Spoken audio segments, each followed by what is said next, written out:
A new docuseries by National Geographic and 72 Films called The Oklahoma City Bombing: One Day in America is sharing moment-by-moment accounts from those who lived it. I'm 2 News anchor Julie Chin.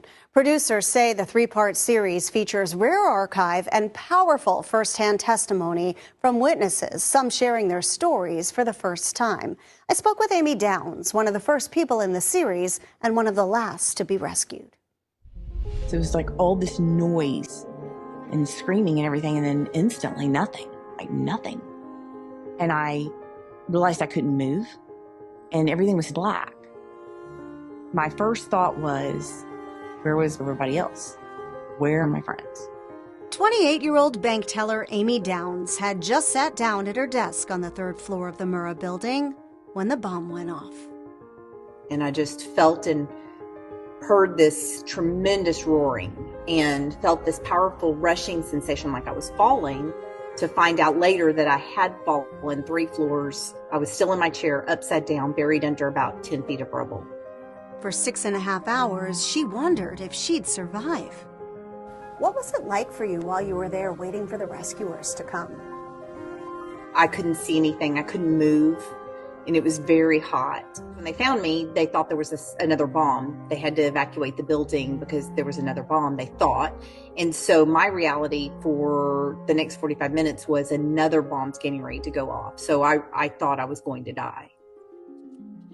Amy lost 18 coworkers that day, more than half her office.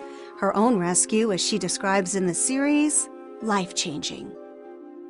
They took me out of the back of the federal building on the gurney. But I remember looking at the sky and promising God that I will never live my life the same. I will never take it for granted. In a really full circle kind of moment, you went from being a teller to the CEO of that same credit union.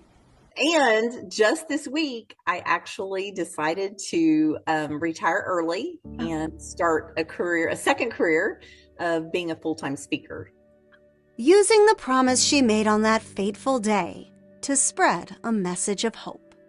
I may have been literally buried in the rubble, but all of us at some point become buried under the rubble of life, of something that comes our way that we didn't plan for, and that can be devastating. And it's how you choose to respond to it.